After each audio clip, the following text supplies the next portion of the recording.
आइए दोस्तों, आज हम दो सदिशों का गुणा पढ़ेंगे और उसमें सदिश गुणन पढ़ेंगे।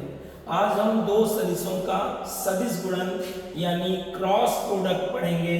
क्रॉस प्रोडक्ट यानी वज्र गुणन यानी वेक्टर प्रोडक्ट यानी वेक्टर गुणन पढ़ेंगे।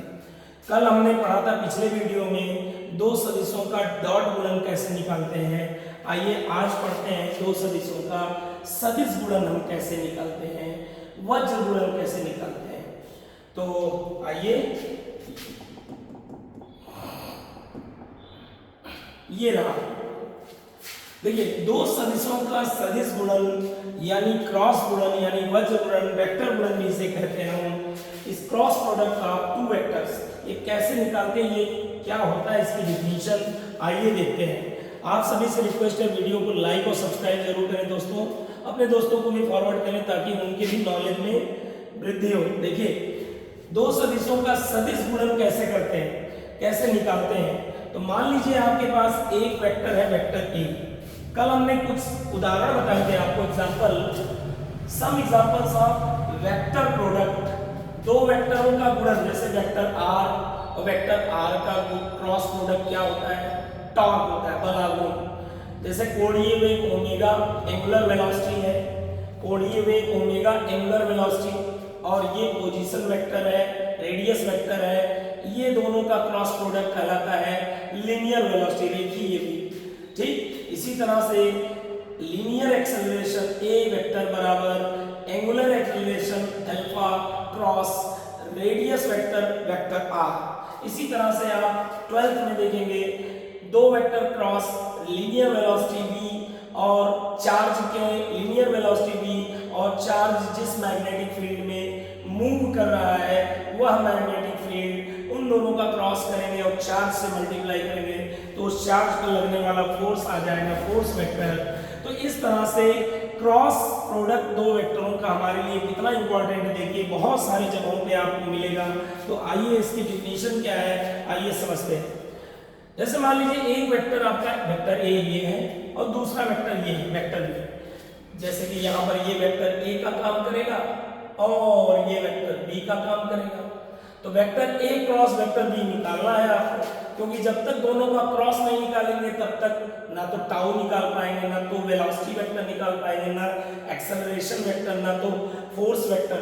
तो आइए ये सब निकाला जाए। कैसे निकालेंगे आप दो वेक्टरों का क्रॉस। मान लीजिए एक वेक्टर ये है वेक्टर ए, दूसरा वेक्टर वेक्टर बी, और दोनों के बीच का एंगल थीटा है।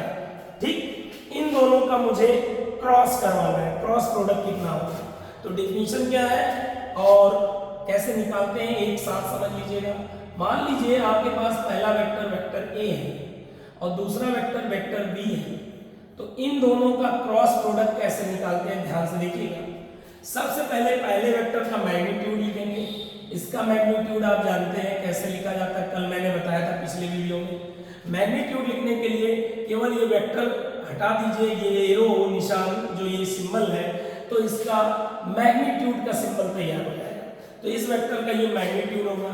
ऐसे ही इस वेक्टर का मैग्नीट्यूड निकाल लीजिए। तो पहले वेक्टर का मैग्नीट्यूड, दूसरे वेक्टर का मैग्नीट्यूड, और दोनों वेक्टरों के बीच का जो एंगल है उस एंगल का आपको साइन लेना है। समझ गए आप? दोनों वेक्टरों के बीच के एंगल का क्या लेना है दोस्तों, साइन थीटा। दोनों वेक्टरों के बीच के एंगल का क्या लेना है, साइन लेना है। तो अब यहां पे देखिएगा आपको मैंने क्या क्या बताया। सर्वप्रथम पहले वेक्टर का आप ले लीजिए मैग्नीट्यूड, दूसरे वेक्टर का मैग्नीट्यूड मतलब परिमाण, फिर दोनों वेक्टरों के जो बीच का एंगल है उस एंगल का क्या ले लीजिए, साइन। और एक चीज, तीन चीजों के बाद एक चीज और आएगा, डॉट आप देखे होंगे। डॉट अगर करते हैं दो वेक्टर का तो cos थीटा आता है, और पहले वेक्टर का मैग्नीट्यूड, दूसरे वेक्टर का मैग्नीट्यूड और दोनों वेक्टरों के बीच के एंगल का cos आता है। जबकि क्रॉस में साइन आता है, पहले का मैग्नीट्यूड, दूसरे का मैग्नीट्यूड और दोनों वेक्टरों के बीच के एंगल का साइन। सिर्फ इतना ही नहीं, डॉट में तो डॉट जब था तो सिर्फ 3 टर्म्स आए थे, लेकिन क्रॉस में 4 टर्म आएंगे, क्योंकि चौथा अगर नहीं आएगा तो ऑब्वियस सी बात है a क्रॉस b ये तो स्केलर बन जाएगा, क्योंकि ये तो एक डिजिट है, ये भी डिजिट है, ये भी डिजिट है। जबकि आपने कहा था दो वेक्टरों का क्रॉस करने पर क्या आता है, एक वेक्टर आना चाहिए, जबकि डॉट करने पर स्केलर आता है, क्रॉस करने पर दो वेक्टरों का वेक्टर आता है। पिछले वीडियो को जाके देख लीजिए। तो यहाँ पर दो वेक्टरों का आप क्रॉस कर रहे हैं तो एक वेक्टर आना चाहिए। ये तो अभी पूरा नंबर है, साइन थीटा भी एक नंबर ही आएगा, d एक इसका मैग्नीट्यूड है, नंबर है, इसका ये मैग्नीट्यूड है, नंबर है। तो एक चौथा टर्म तो होगा ही जो इस पूरे को राइट हैंड साइड को एक वेक्टर का दर्जा देगा। इधर तो वेक्टर आना ही है, a क्रॉस b को आपने डिफिनेशन बाय द डिफिनेशन दो वेक्टरों का क्रॉस हमेशा एक वेक्टर आएगा, दो वेक्टरों का डॉट हमेशा एक स्केलर आएगा। तो दो वेक्टरों का एक क्रॉस है तो वेक्टर आना चाहिए। तो भैया यहाँ पर एक कोई वेक्टर ऐसा टर्म है जो छूट रहा है, वो है n कैप वेक्टर। कौन सा वेक्टर? n cap vector. अभी मैं बता रहा हूँ ये क्या है, थोड़ी देर में बता रहा हूँ। तो सबसे पहले दो वेक्टरों का क्रॉस प्रोडक्ट किसके बराबर होता है? पहले वेक्टर का मैग्नीट्यूड, दूसरे वेक्टर का मैग्नीट्यूड, दोनों वेक्टरों के बीच के एंगल का साइन लेना है और एक यूनिट वेक्टर n कैप लगाना है। तो मेरी बात यहां तक आपको समझ में आ चुकी होगी। यह एक इकाई सदिश है। n कैप क्या है? इकाई सदिश है। याद रखिएगा, ये n कैप क्या है? आपका एक इकाई सदिश। कैसा इकाई सदिश है? इकाई सदिश का मतलब क्या होता है, आइए समझिए। इकाई सदिश का मतलब ऐसा सदिश है ये जिसकी लंबाई कितनी होती है? एक। ये एक वेक्टर है और इसकी लंबाई कितनी होती है? एक होती है। ठीक है। तो अब देखिए, चूंकि ये वेक्टर है, वेक्टर में नंबर से मल्टीप्लाई करेंगे तो ये वेक्टर ही रहेगा। यानी अब right hand side left hand side के एक जैसे हो गए, इधर भी वेक्टर इधर भी वेक्टर। तो आइए n कैप के बारे में थोड़ा सा डिटेल में पढ़ते हैं। तो आइए, n कैप कौन है? n कैप पहली बात इकाई सदिश है, याद रखिएगा। दूसरी बात n कैप के बारे में, n कैप की हम बात करते हैं, वो क्या है जरा ध्यान से देखिएगा। n कैप की लोकेशन क्या है, कहां है n कैप? तो सबसे पहले आपको क्या करना है, ध्यान से देखिएगा। सबसे पहले आपको अगर a क्रॉस b निकाल रहे हैं तो आपको अपने दाएं हाथ के हथेली का ये वाला हिस्सा या तो ये वाला हिस्सा, दोनों में से कोई हिस्सा पहले वेक्टर पर रखना है। पहले वेक्टर पर ये वाला हिस्सा या ये वाला हिस्सा, राइट हैंड का नीचे वाला पाम माने हथेली का निचला हिस्सा या ऊपरी हिस्सा पहले वेक्टर पर रखना है। ध्यान रखिए। तो पहले नीचे वाला हिस्सा पहले वेक्टर पर रखिए, रख दिया। अंगुलियां दूसरे वेक्टर की ओर, पूरा हथेली ही रोटेट कीजिए।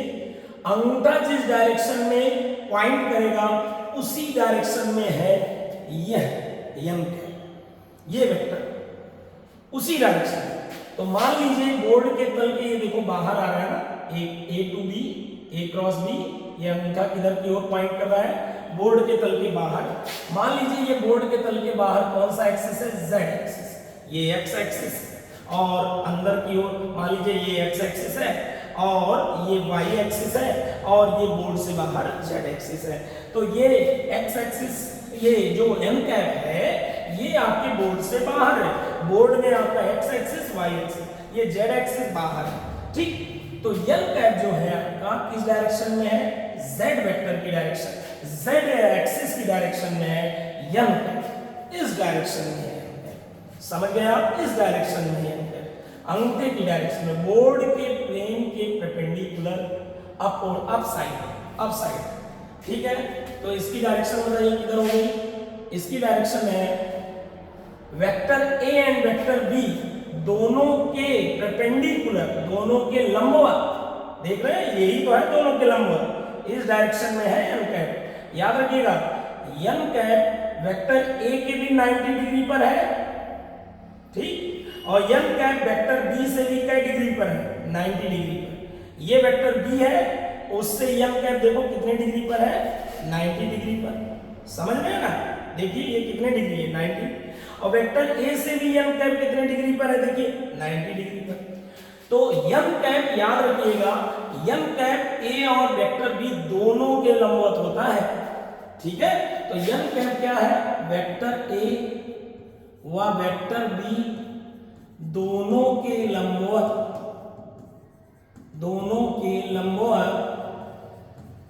दिशा में, दोनों के लंबवत दिशा में, ए के भी लंबवत हो और बी के भी लंबवत, दोनों के लंबवत दिशा में दाहिने हाथ के हथेली के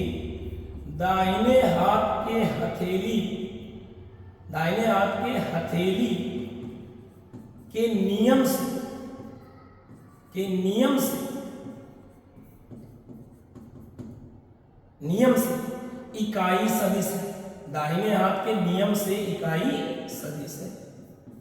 कौन सा इकाई सदिश है n कैप, बताइए। n कैप एक इकाई सदिश है, किधर होता है, दाहिने हाथ के हथेली के नियम से पहले वेक्टर पर आप ये वाला सिरा रखेंगे और दूसरी की ओर उंगलियों को रोटेट करेंगे, अंगूठा जिधर की ओर पॉइंट करेगा उधर ही होगा आपका n कैप वेक्टर, यह इकाई सदिश उधर ही होगा। फिलहाल n कैप वेक्टर इस तल के लंबवत इस डायरेक्शन में है। मान लीजिए ये बोर्ड आपका ये x एक्सिस है और ये y एक्सिस है, तो z एक्सिस इधर होगा, या ऐसा मान लीजिए कि आपका ये x एक्सिस है और ये z एक्सिस है, तो ये क्या हो जाएगा, y एक्सिस, तो y एक्सिस में हो जाएगा आपका n कैप। n कैप की दिशा हमेशा दोनों वेक्टरों के परपेंडिकुलर होगी, वेक्टर a और वेक्टर b दोनों के लंबवत दिशा में किस नियम से, दाहिने हाथ के हथेली के नियम से इकाई सदिश है। n कैप कौन है, n कैप a और b दोनों के लंबवत दिशा में इकाई सदिश है। ऐसा इकाई सदिश दाहिने हाथ के हथेली के नियम से।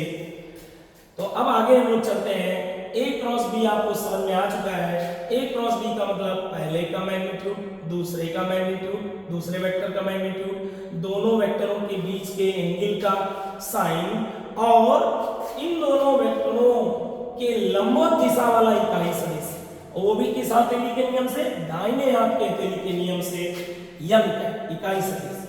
चार चीजें लिखनी है, पहले वेक्टर का मैग्नीट्यूड, दूसरे वेक्टर का मैग्नीट्यूड और दोनों वेक्टरों के बीच जो एंगल है उस एंगल का साइन।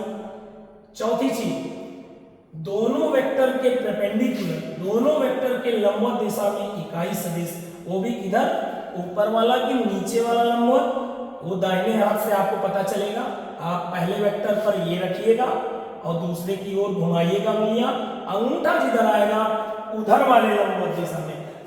हालांकि इन दोनों के लंबवत, इस वेक्टर और इस वेक्टर के लंबवत यही एक दिशा नहीं होगी, ये भी तो हो सकती है। वो आपको कौन सी लंबवत लेनी है, आपको दाहिने हाथ के हथेली के नियम से पता चलेगा, जो कि आ रहा है फिलहाल इस केस में क्या आ रहा है, ऊपर की। आपको बात समझ में आ गई होगी। तो अब आगे चलते हैं हम लोग। आइए अब अगला क्वेश्चन, अगर हम इस डायग्राम को थोड़ा सा और मॉडिफाई करें, तो मान लीजिए वेक्टर ए ऐसे, मान लीजिए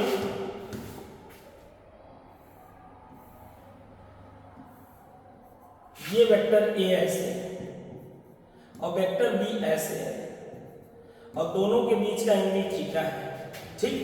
अगर आपसे कहें कि बताइए कि n कैप की दिशा किधर होगी, जबकि a क्रॉस b आपको निकालना है, तो a क्रॉस b में क्या हो जाएगा आपका, इसका मैग्नीट्यूड और दोनों के बीच के एंगल थीटा का साइन, और a से a पे रखना है, a क्रॉस b है तो हथेली का ये किनारा यहाँ रखिए, a टू b ऊपर की ओर आ रहा है, ऊपर की ओर को यहाँ पे ऐसे दिखा दीजिए, और यही इसी दिशा में आपका, इसी दिशा में ऊपर की ओर, बोर्ड के तल से बाहर की ओर, इसी डायरेक्शन में आपका m कैप होगा, m कैप इसी डायरेक्शन में। और m कैप क्या होता है, इकाई सदिश, मतलब इस डायरेक्शन में एक लंबाई का जो सदिश है वही है m कैप, यही है m कैप, एक लंबाई का सदिश m कैप।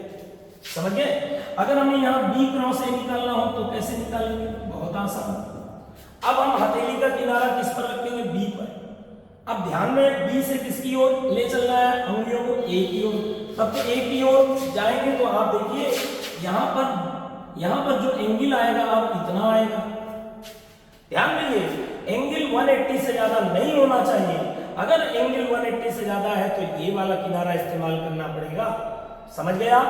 यहां देखिए एंगल आपका 180 से ज्यादा हो गया, आपने डी पर पहला ये नीचे रखे, अब आप रोटेट कर रहे हैं तो यहीं तक तो 180 हो गया, यहां से यहां तक और ज्यादा जा रहे हैं आप एक ही ओर जाना है ना, तो आप तो बहुत ज्यादा जा रहे हैं, तो ये नहीं करना है। अब हमें ये वाला किनारा नहीं बल्कि ये वाला किनारा इस्तेमाल करना है। और रखना कैसे? ऐसे बी से ए की ओर जाना, जाओ भाई ए की ओर। अब तो एंगल जो है केवल क्या आ रहा है? ठीक यही आ रहा है। ये एंगल कम एंगल छोटा कोण लेना है हमेशा, 180 से ज्यादा नहीं लेना है। ऐसा घुमाओ कि एंगल 180 से कम रहे, तो ये लोगे तो 180 से ज्यादा हो जाएगा, इसीलिए ये वाला लीजिए। इससे लेंगे तो अंगूठा किधर की ओर जाएगा? अंदर की ओर। तो इसमें अंदर की ओर को हम इधर वाला इकाई सदिश मान लेते हैं m है, जो अंदर की ओर है वो m है। अब बताइए क्या हो जाएगा? इसका मैग्नीट्यूड b, इसका मैग्नीट्यूड a, और दोनों के बीच का एंगल तो थीटा ही है। और क्या लिखेंगे यहाँ पर n कैप लिखेंगे, और यहाँ पर क्या लिखेंगे? m cap. समझ गए ना? आइए अब आते हैं नेक्स्ट थ्योरी पर। हम यहाँ पर a क्रॉस b की दिशा किधर होती है? कोई पूछ ले a क्रॉस b की दिशा किधर होती है? इसका सिंपल सा आंसर है, ये तो आपका ये क्या है? नंबर है, इसकी कोई दिशा नहीं, इसमें कोई दिशा नहीं, इसमें कोई दिशा नहीं, डायरेक्शन है ही नहीं। जो भी a क्रॉस b की दिशा होगी वो किसकी वजह से आएगी? n कैप की दिशा जिधर होगी। और n कैप की दिशा क्या होती है? a और b दोनों के लंबवत, वो भी दाहिने हाथ के हथेली के नियम से। तो n कैप की दिशा ही होगी a क्रॉस b की दिशा। तो a क्रॉस b की दिशा क्या कहलाती है? n कैप की दिशा। याद रहेंगे? कोई पूछ ले a क्रॉस b की डायरेक्शन किधर होगी? n कैप की डायरेक्शन में। और n कैप की डायरेक्शन किधर होती है? वेक्टर a व वेक्टर b दोनों के लंबवत, वेक्टर a वेक्टर b दोनों के लंबवत होती है m कैप की दिशा। और m कैप की दिशा अगर आपको मालूम है, उसी डायरेक्शन में a क्रॉस b भी होगा। तो अब बताइए a क्रॉस b किधर होगा? a इधर है, b इधर है। Where is a cross b? कहां है a cross b? m cap की डायरेक्शन। m कैप किधर है? दैट इज, इसको ऊपर की ओर इधर दिखाई, यही m कैप की डायरेक्शन है, इसी डायरेक्शन में है m कैप। a और b दोनों के लंबवत। a से भी देखो कितना डिग्री है? 90। b से भी कितना डिग्री है? 90। इस डायरेक्शन में है m कैप। और m कैप इधर है, तो यही किसकी दिशा है? यही m कैप की दिशा है। और यही किसकी दिशा हो जाएगी? ऑब्वियस सी बात है, इसकी दिशा हो जाएगी, a क्रॉस b की दिशा। तो आज के बाद याद रखिएगा, कभी भी आपसे पूछा जाए what is the direction of a cross b, तो आंसर होगा it's direction is in the direction of n cap, और it is perpendicular to both vector a and vector b। a cross b की दिशा किधर होगी? n cap की दिशा में होगी, या वेक्टर a वेक्टर b दोनों के ही लंबवत, a से भी 90 डिग्री, b से भी 90 डिग्री। समझ गए? अब आ जाते हैं आगे। याद रखिएगा ये पॉइंट बहुत जरूरी है। a क्रॉस b की दिशा किधर होती है? a की दिशा तो पता है, b की दिशा पता है, तो a क्रॉस b की दिशा a और b दोनों के ही लंबवत होगी। a से भी 90 डिग्री, b से भी 90 डिग्री। ठीक है ना? a क्रॉस b की दिशा जो होती है दोनों a और b के लंबवत होती है। याद रहेगा? दैट इज n कैप की डायरेक्शन में। चलिए आइए a क्रॉस b की अगर आप दिशा बात कर लिए, आइए a क्रॉस b का परिमाण समझा जाए क्या होता है। Vector a cross vector b का मैग्नीट्यूड क्या होगा? पहले बताओ ये क्या है? वेक्टर है। क्यों वेक्टर है? क्योंकि दो वेक्टरों का क्रॉस करने पर क्या आता है? एक वेक्टर आता है। देख लीजिए इन दोनों का क्रॉस करने पे एक वेक्टर ही आ रहा है। ये तो नंबर है, नंबर इनटू वेक्टर, ये वेक्टर है, तो ये पूरा क्या है? वेक्टर। ये पूरा वेक्टर है, तो a क्रॉस b क्या आया? एक वेक्टर आया। अब वेक्टर में दो चीजें होती है, डायरेक्शन और मैग्नीट्यूड, दिशा और परिमाण। तो इसकी दिशा तो आप बात कर लीजिए, इसकी दिशा किधर होगी? वेक्टर a के भी परपेंडिकुलर और वेक्टर b के भी परपेंडिकुलर। अब इसकी मैग्नीट्यूड कितना होगा, इसका अंक कितना होगा, इसका परिमाण कितना होगा, आइए बात करते हैं। बड़ा सिंपल है, इसका परिमाण निकालना है, ये एक वेक्टर है, इसका मैग्नीट्यूड निकालना है। तो इसका मैग्नीट्यूड निकालना बहुत आसान है। इसका मैग्नीट्यूड निकालना है तो आइए निकाल लेते हैं। मॉड में वेक्टर ए क्रॉस वेक्टर बी कितना है बताइए, ए बी रख दीजिए, ए बी साइन थीटा यही निकालना है ना, वेक्टर ए क्रॉस वेक्टर बी का मॉड मैग्नीट्यूड यही होगा। अब बताइए इसका मैग्नीट्यूड क्या होगा, ए होगा, इसका मैग्नीट्यूड क्या होगा, बी होगा, इसका मैग्नीट्यूड क्या होगा, sine theta. N cap unit vector है, एन कैप क्या है, इकाई सदिश है, इसका मैग्नीट्यूड क्या होगा, 1 होगा। तो ये क्या आ गया इसका magnitude, a B sine theta. तो आज के बाद कोई पूछे ए क्रॉस बी की डायरेक्शन किधर होती है, तो बोलना ए और बी दोनों के परपेंडिकुलर। कोई पूछे ए क्रॉस बी का मैग्नीट्यूड कितना होता है, तो बोलना यही आगे वाला जो एन कैप के बाद में बचा है, एन कैप के बगल में ए क्रॉस बी का मैग्नीट्यूड याद रखना, ए बी साइन थीटा। बहुत इंपॉर्टेंट है ये वेक्टर ए क्रॉस वेक्टर बी का मैग्नीट्यूड याद रखिएगा। Mod of a cross b vector कितना होता है, ए बी साइन थीटा। अब आगे चलते हैं, क्या है वेक्टर ए व वेक्टर बी दोनों के लंबवत, ए और बी दोनों के लंबवत इकाई सदिश क्या होगा, इसके लंबवत इकाई सदिश, दोनों के लंबवत इकाई सदिश क्या होगा, एन कैप होगा। इसका आंसर क्या है, क्या होगा, एन कैप होगा। कौन होगा, एन कैप होगा, याद रहेगा। और इसे कैसे ज्ञात करोगे, एन कैप अगर कभी निकालना हो तो कैसे ज्ञात करोगे, बहुत आसान तरीका है। एन कैप निकालना हो तो एन कैप का फार्मूला यहीं से बना लीजिए। सबसे पहले ए क्रॉस बी आपको पता होना चाहिए। अगर ए क्रॉस बी पता है तो ये यहाँ मल्टीप्लाई है, यहाँ जाके डिवाइड हो जाएगा। तो एन कैप की वैल्यू कितनी आ जाएगी, बोलो, vector A cross vector B upon vector A cross vector B upon A B sine theta. ठीक है, ये आ गया एन कैप का फार्मूला। इसी फार्मूले को दूसरे लहजे में कैसे लिखा जा सकता है, vector A cross vector B upon what is A B sine theta. A B sine theta ही तो ए क्रॉस बी का मैग्नीट्यूड है। यानी इस ये आप चाहे ये वाला फार्मूला याद कर लीजिए, इससे भी आ जाएगा आपका एन कैप, और चाहे तो आप मॉड ऑफ इसको लिख सकते हैं वेक्टर ए क्रॉस वेक्टर बी। ठीक है, ये दोनों फार्मूला आपका सही है। तो एन कैप के कितने फार्मूले होंगे, दो। ज्यादातर ये इस्तेमाल होता है, ज्यादातर ए क्रॉस बी पहले निकाल लो और फिर जो ए क्रॉस बी वेक्टर आएगा उसी का मैग्नीट्यूड से डिवाइड कर दो तो एन कैप। तो चलिए आगे चलते हैं दोस्तों। क्रॉस प्रोडक्ट के गुण, वेक्टर गुणन के गुण पढ़ने जा रहे हैं। वेक्टर गुणन क्रम इनमें नियम का पालन नहीं करता, जबकि डॉट गुणन क्रम इनमें नियम का पालन करता है। देखिएगा ध्यान से, अगर आपसे कहा जाए वेक्टर ए क्रॉस बी निकालो और बी क्रॉस ए निकालो, मैं कहता हूं दोनों बराबर नहीं आएंगे। क्रम को विनिमय कर दीजिए, बदल दीजिए, तो क्रॉस बराबर नहीं बना रहेगा, अलग अलग आएगा, ये अलग आएगा, ये अलग। आइए प्रूव करके देखते हैं। मान लीजिए ये वेक्टर ए है, मान लीजिए ये वेक्टर बी है, इन दोनों के बीच का एंगल क्या है, थीटा। ए क्रॉस बी कैसे निकालोगे, सबसे पहले इसका मैग्नीट्यूड, इसका मैग्नीट्यूड, दोनों के बीच का एंगल थीटा का क्या लेना है, साइन। और चौथी चीज, दाहिने हाथ के हथेली के नियम से इस पर आप ये रखिए, दूसरे वेक्टर की ओर अंगुलियां घुमाइए, अंगूठा जिधर जाएगा ऊपर की ओर उसको यहां दिखा दे रहे हैं। इस डायरेक्शन में इकाई सदिश, इस डायरेक्शन में एक लंबाई का सदिश, ये जो सदिश है एक लंबाई का, यही है एन कैप, वही एन कैप यहाँ लेना है। ठीक है, अब आ जाइए बी क्रॉस ए निकालने जा रहे हैं। इसका मैग्नीट्यूड, इसका मैग्नीट्यूड, और दोनों वेक्टरों के बीच का एंगल तो थीटा ही रहेगा, तो साइन थीटा।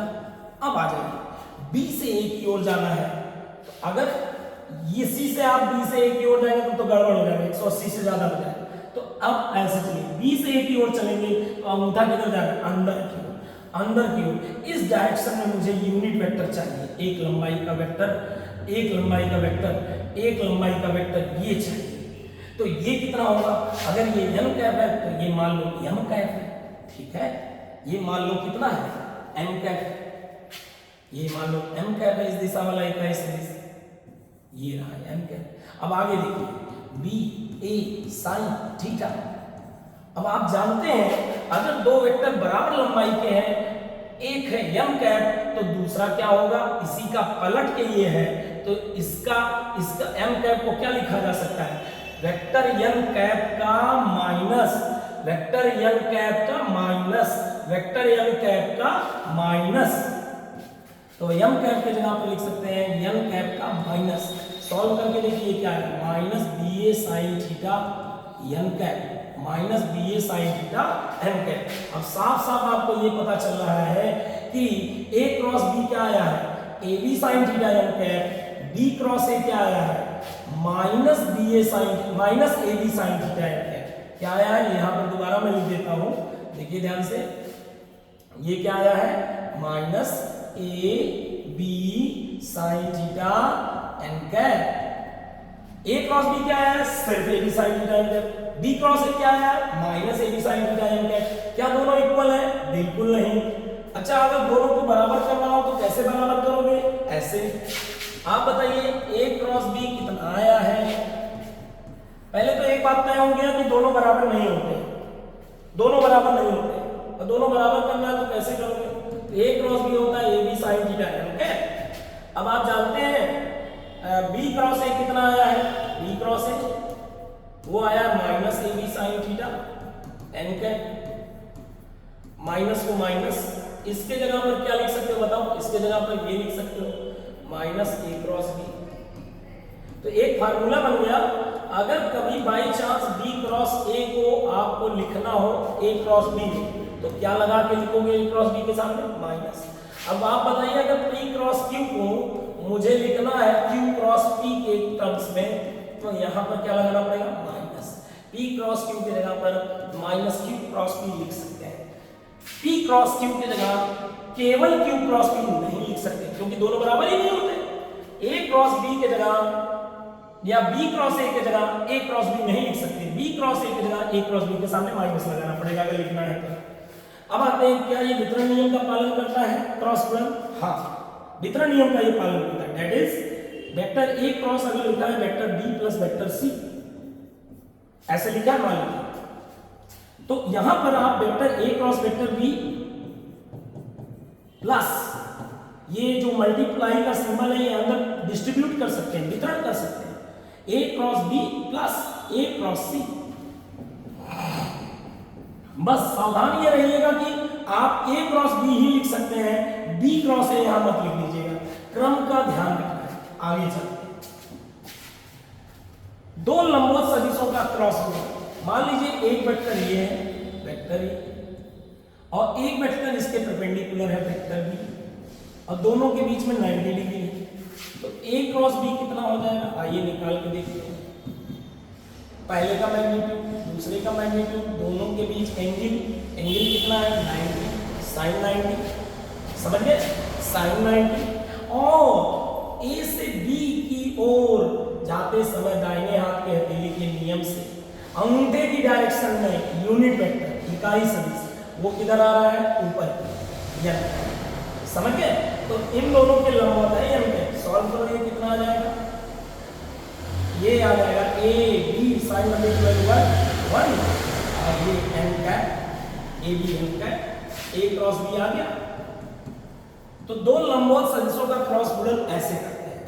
अच्छा ये बताइए अगर मैं a क्रॉस b का मैग्नीट्यूड पूछूं तो कितना है, a क्रॉस b का मैग्नीट्यूड इसका परिमाण निकालना हो तो कितना आएगा, परिमाण मतलब ये तो एक वेक्टर है ना, देखो ये वेक्टर है उसके आगे ये नंबर है, तो इसका मैग्नीट्यूड कितना आएगा, मैग्नीट्यूड कितना आएगा, देखो इसका मैग्नीट्यूड निकाल लो, a का मैग्नीट्यूड a होता है, b का मैग्नीट्यूड b, इसका मैग्नीट्यूड 1, तो a क्रॉस b का मैग्नीट्यूड देखो कितना आया इस कंडीशन में, जब दो वेक्टर एक दूसरे के परपेंडिकुलर होंगे तो a क्रॉस b का मैग्नीट्यूड ab होता है, मतलब दोनों वेक्टरों के मैग्नीट्यूड के प्रोडक्ट के बराबर।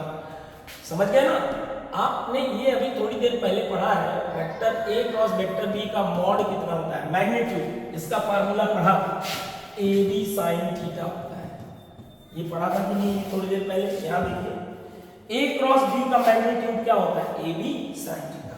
अब यहाँ पर दोनों वेक्टर एक दूसरे के क्या है, परपेंडिकुलर, यानी थीटा क्या है 90, तो A क्रॉस B का मैग्नीट्यूड कितना आ जाएगा, मैग्नीट्यूड ये तो 1 बन जाएगा, AB इंटू 1 AB, यानी A क्रॉस B का मैग्नीट्यूड कितना आ गया, AB आ गया। वो तो वहां भी मैंने किया है, AB आ गया।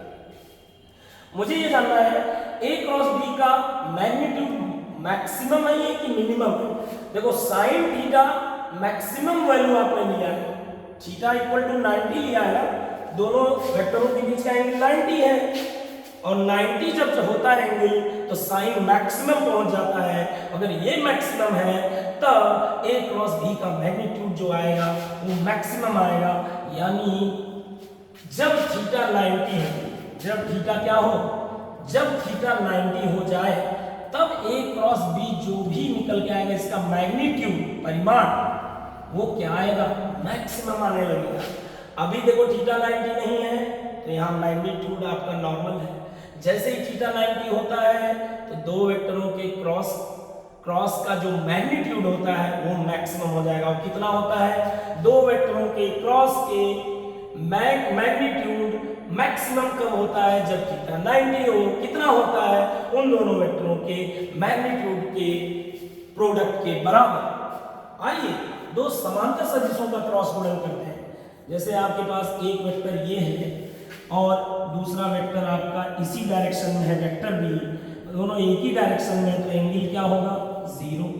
समांतर सदिशों का ये भी तो मतलब हो सकता है, एक वेक्टर इधर है वेक्टर ए और दूसरा वेक्टर, ये दोनों समांतर है एक दूसरे के, ठीक, वेक्टर भी ऐसे हो।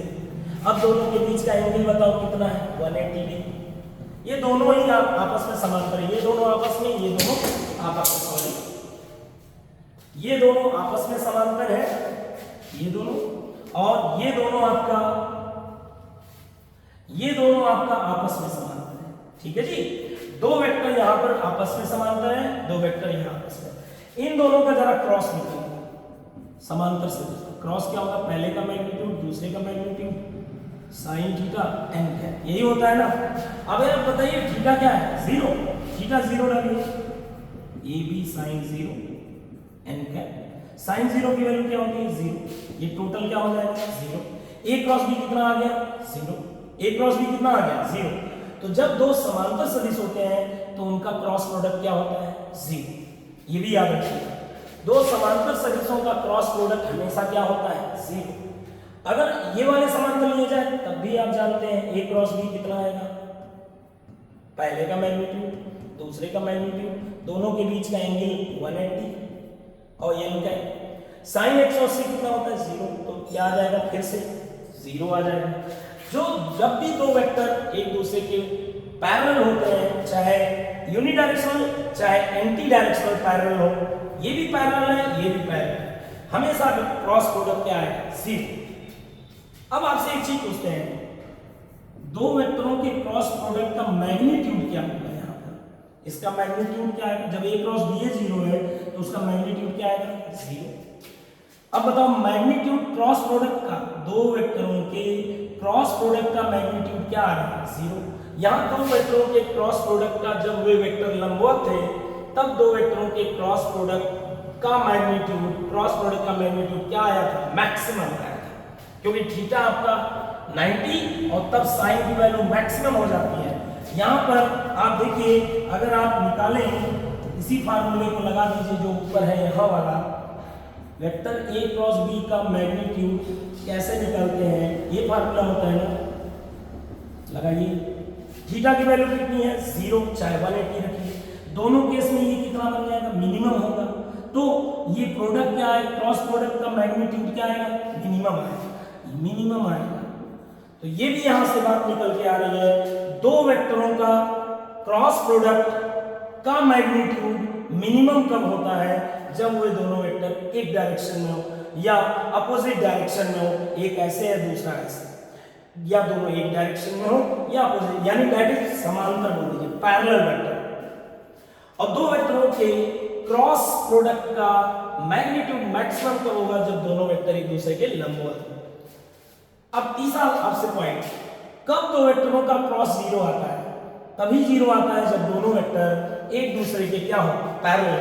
ये क्वेश्चन में डायरेक्टली यूज होगा, पूछेगा दो सदिश अगर एक दूसरे के समांतर है तो क्या कंडीशन है? तो आप बताइएगा A क्रॉस B क्या होना चाहिए? 0। आपसे पूछेगा अगर दो वेक्टर एक दूसरे के पैरेलल हैं तो उनके क्रॉस प्रोडक्ट का मैग्नीट्यूड क्या होगा? मिनिमम बताइए। अगर दो वेक्टर परपेंडिकुलर हैं तो उनके क्रॉस प्रोडक्ट का मैग्नीट्यूड क्या होगा? मैक्सिमम होगा, और वह उन दोनों वेक्टरों के अलग अलग वेक्टरों के मैग्नीट्यूड के मल्टीप्लाई के बराबर, समझ गए? गुणा के बराबर। अब याद एक चीज यहां रखिएगा, डॉट में आपने पढ़ा था अगर दो वेक्टर परपेंडिकुलर हैं तो उनका डॉट 0 होगा, और अगर दो वेक्टर पैरेलल हैं तो उनका क्या निकल के 0 आता है? क्रॉस। याद रखिएगा, दो वेक्टर पैरेलल हैं तो पैरेलल के लिए क्रॉस निकाल लो, अगर 0 आ गया तो बोल देना दोनों वेक्टर क्या है? पैरेलल। अगर दो वेक्टर का डॉट निकाले, डॉट 0 आ गया तो बोलना वो परपेंडिकुलर है। परपेंडिकुलर पहचानने के लिए डॉट निकाला, डॉट अगर 0 आ गया तो परपेंडिकुलर, और पैरेलल पहचानने के लिए क्या निकाला करो? क्रॉस निकाला करो। क्रॉस 0 आ गया तो पैरेलल, क्रॉस 0 आ गया तो दोनों वेक्टर क्या हो जाएंगे? पैरेलल आ जाएंगे। किसी सदिश का उसी सदिश के साथ क्रॉस गुणन, जैसे मान लीजिए वेक्टर ए है, आपके पास एक वेक्टर क्या है? वेक्टर ए, उसका उसी के साथ क्रॉस करना है, बड़ा आसान है। मान लीजिए एक वेक्टर ए है और दूसरा वेक्टर इसी के जैसा सेम लेंथ का इसी डायरेक्शन में और बना दिया मैंने वेक्टर ए। इन दोनों के बीच का एंगल सेम वेक्टर है तो उनके बीच का एंगल क्या होगा? 0 डिग्री। आइए निकालें आप क्रॉस क्या है? पहले का मैग्नीट्यूड दूसरे का मैग्नीट्यूड, दोनों के बीच का angle 0 degree, sin 0 n cap. ये 0 है तो I don't care n cap what ever, कुछ भी हो सकता है, उससे क्या, उससे कोई फर्क नहीं, ये 0 है। तो अगर किसी सदिश का उसी सदिश के साथ क्रॉस गुणन पूछा जाए तो सदैव क्या आता है? 0। याद रखिएगा ये बात हमेशा। लंबकोणीय इकाई सदिशों का क्रॉस गुणन कैसे निकालेंगे? i j k का क्रॉस गुणन कैसे निकालेंगे? चलिए आइए, सबसे पहले हम लोग i का सेम लंबकोणीय इकाई सदिश 3 होते हैं, i j k, ये तीनों एक दूसरे के लंबवत इकाई सदिश हैं, मतलब इनकी लंबाइयां क्या होती है? एक तो x एक्सिस है, x एक्सिस में इकाई सदिश है, एक y एक्सिस में है और एक आपका z एक्सिस में है। x एक्सिस में जो एक लंबाई का सदिश है वो कौन है? i cap.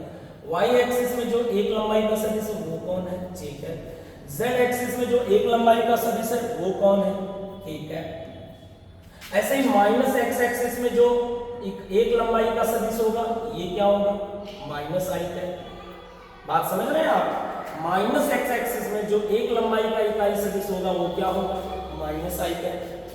ठीक, तो इसी तरह से माइनस y डायरेक्शन में जो एक लंबाई का सदिश होगा माइनस j कैप। इसी तरह माइनस z डायरेक्शन में जो एक लंबाई का इकाई सदिश होगा माइनस k कैप। तो आपके पास 6 इकाई सदिश है, तो हम i का क्रॉस करने जा रहे हैं सबसे पहले। फिर आपसे पूछेंगे सेम का सेम से क्रॉस, j का j से क्रॉस, k का k से क्रॉस, और इसके बाद डिफरेंट का i का j से क्रॉस, j का k से क्रॉस, k का i से क्रॉस। इसके बाद इसको पलट देंगे, i क्रॉस j और फिर j क्रॉस i। ये भी आपसे देखेंगे हम क्या होगा, j k k j, ये भी हम देखेंगे। k cap i cap cross k cap क्या होगा? आइए देखते हैं, ये हम सारे निकाल के देखते हैं। सबसे पहले i क्रॉस i क्या होगा? इसका मैग्नीट्यूड 1, इसका मैग्नीट्यूड 1, दोनों एक सेम वेक्टर है, सेम का सेम से अभी पढ़े हो, क्रॉस क्या आएगा? 0। एंगल क्योंकि 0 रहेगा ना, 0 डिग्री, और n कैप ये जो है 1 बन जाएगा, ये 0, सब 0 है। सेम का सेम से क्रॉस 0, सेम का सेम से क्रॉस 0। डिफरेंट का ये देखिए, इसका मैग्नीट्यूड 1, इसका मैग्नीट्यूड 1, i से j की ओर लगाइए आप। पहले एंगल बताओ, i j के बीच का एंगल, i और j के बीच का एंगल 90 डिग्री, तो यहां पर sin 90, और यूनिट वेक्टर यहां मान लेते हैं क्या है? n cap. n कैप क्या होगा वो आपको देख के बताना है। i से j की ओर जाइए, i से j की ओर जाइए, ऊपर कौन सा एक्सिस है? z axis. z एक्सिस में एक लंबाई का वेक्टर क्या माने हो? k cap. तो यहां n कैप क्या हो जाएगा? k cap. आ गया समझ में? सॉल्व करो इसे।